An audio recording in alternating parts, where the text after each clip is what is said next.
Hey everybody, another week's went by and it's time for Waxing with Wade for episode 6, featuring the debut album by Dire Straits. Looking forward to doing this episode. This is one of my favorite albums of all time. When people say, what album would you take to a desert island if you could only take one by one artist, studio album? This might be it. This would definitely be in the first few I would consider. This album came out in 1978. I was a junior in high school. It had the huge hit Sultans of Swing on it, which has endured and is still played a lot today. I adore that song. I'm not going to play it today for you because everyone's familiar with it, but I could hear it 3 or 4 times a day, every day the rest of my life, and I would enjoy it every time and want to crank it up every time as well. First, let's take a look at the record. It's got a great abstract painting that was actually commissioned for this cover. And on the back, you got pictures of the band, Mark Knopfler on lead guitar, David Knopfler, his younger brother, on rhythm guitar, John Ilse on bass, Pick Withers on drums, and the logo at the bottom, which they kept and used on some of their other albums with the Fender Stratocaster guitar and Dire Straits written in it. Hopefully you can see that. The inner sleeve is just a picture of the band hanging out with the lyrics. And then not to mention my brother Russell, who was cooler than me in high school. He was only a freshman. He was into rock a little before I was. He actually had this album before I did, but I loved it from the start. He also had a poster that from a record store, a promo poster. It featured these 4 photos on it in bigger blocks. And at the bottom, it just said, "Clean Fluid Playing, Dire Straits." And that was all that was on the poster, and that said it all. And Mark Knopfler played a Fender Stratocaster on most of this album, and that was his guitar of choice. And that's a famous rock guitar. It's used by many rock musicians. They probably all played Stratocasters at some time or another, but nobody played it quite like Mark Knopfler. And this album introduced the world to his beautiful playing on the Stratocaster. Let's see, a couple of Muscle Shoals connections for Mark Knopfler. Wearing my shirt. The album they released after this, Communique, was recorded in late '78 in the Bahamas, but it was actually mixed and produced in Muscle Shoals, Alabama in January of 1979. And then later that year, Bob Dylan, after hearing Sultans of Swing and becoming enamored with Mark Knopfler and his guitar, invited him to be the guitarist on his new forthcoming album. And Mark Knopfler suggested the drummer be Pick Withers, his buddy from Dire Straits. And they played on Bob Dylan's Slow Train Coming, which was also recorded in Muscle Shoals later that year. And that was a famous album. It was Bob Dylan's first Christian lyric album. It won a Grammy. It had the great hit "Gotta Serve Somebody" on it, and you may not have known that that's Mark Knopfler on guitar on that album. Let's see, anything else I want to tell you about it before we get started? Well, even though Mark Knopfler was in Muscle Shoals twice in 1979, I did not realize it at the time. I did not get to meet him. But later, in 1985, when I saw them at the Fox Theater in Atlanta on the Brothers in Arms tour, we stopped their hotel, the Colony Square in Midtown Atlanta, and caught them coming into the elevator after the show. And there's Mark Knopfler's signature on my tour program right there at the top. Also got John Ilse, the original bass player, a couple other musicians that were with the band that night, touring with them. Love this as one of my keepsakes and enjoyed getting to shake Mark Knopfler's hand, that's for sure. A true legend. I'm going to start us off here with song 1, side 1, the song that, for people that got this album and had not yet heard Sultans of Swing, this is the song that introduced them to Dire Straits. And it's a great song. I like it just about as well as Sultans of Swing. They're probably my 2 favorite Dire Straits songs. It's called Down to the Waterline. It has about a 40-second quiet intro of some water sounds, some low foghorns, and a little teasing guitar before it cranks in. And I'm going to give you just a little bit of that intro here too.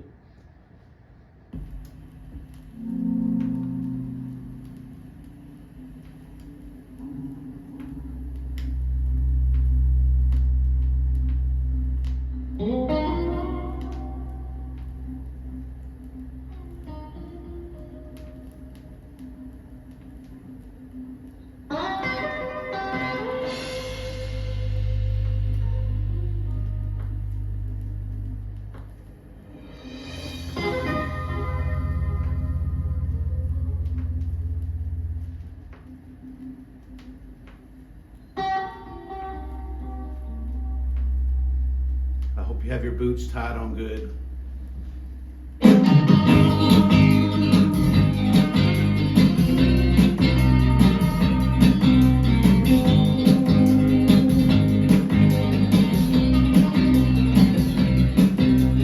Sweet surrender on the hillside.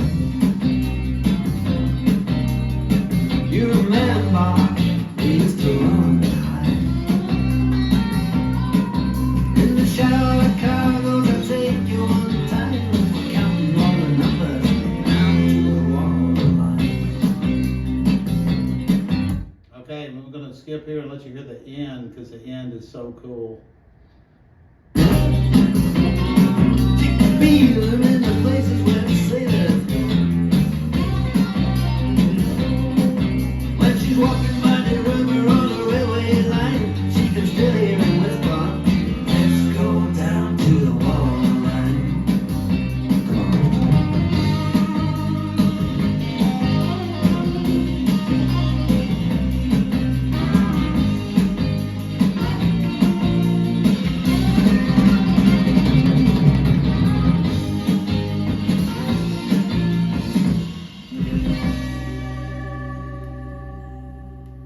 Oh man, what about that song? Now, before I go on to the next song, let me tell you briefly that all the songs on this album were written by Martin Knopfler except for one. He does a cover of an artist that influenced him, an artist that influenced many musicians you may not have heard of, J.J. Cale, a wonderful guitarist, singer, songwriter out of Oklahoma. He had some well-known songs you're probably familiar with, but did not know they were his songs, or maybe you did. But Eric Clapton had two big hits covering his songs, Cocaine and After Midnight, both J.J. Cale songs. Also, Call Me the Breeze by Leonard Skinner, which was on their second album and later on their live album, One More from the Road. And this song, Martin Knopfler covers on this album, and coincidentally, I think in this same year in '78, Eric Clapton put out a live album called Just One Night and also covered this song, Setting Me Up. So let's hear some of that. And I'm going to play the second verse and let it go into the great lead guitar.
Oklahoma boogie rockabilly done by a Brit.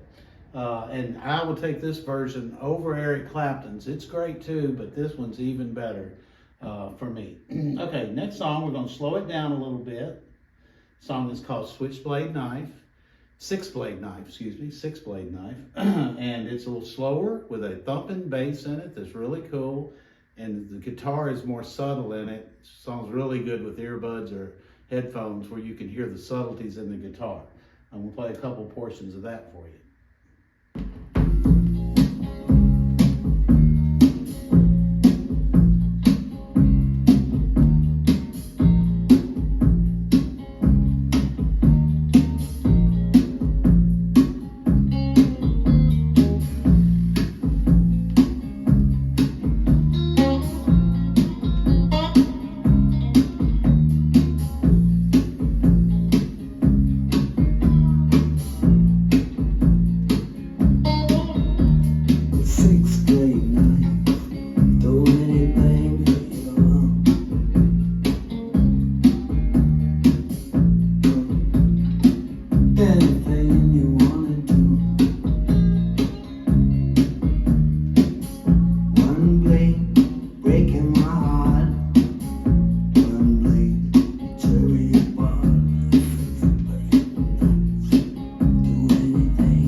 I'm going to play one more. Song's called In the Gallery. It's about, I love the lyrics on this one. It's about a struggling artist in London who does great work because he's not at the in crowd with the dealers and the people that run the art galleries and make all the decisions and all the politics, and he's just not one of the in crowd. He can't get his work displayed in the gallery. And the first verse talks about some of the paintings he's done of different things and how wonderful they are. And then this verse, going into the lead break, which I really want you to hear the lead guitar, actually talks about the why he can't get in the gallery, but how an artist who puts an empty canvas on the wall can.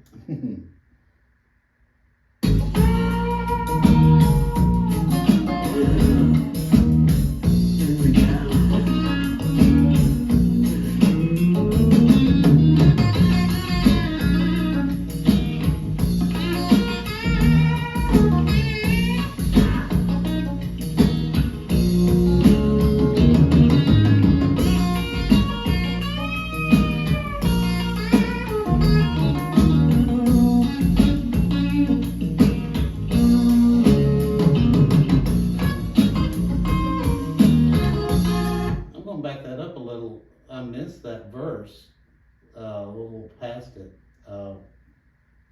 where he talks about the dealers.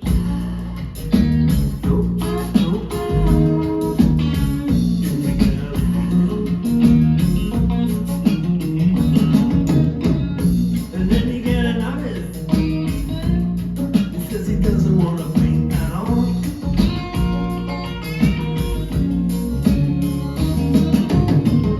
Takes an empty canvas,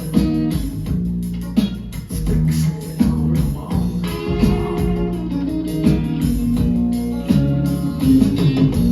Very proper fella, all the phonies and all of the fakes. While the dealers, they get together, then they decide who gets the breaks and who's gonna pay. Who's gonna pay?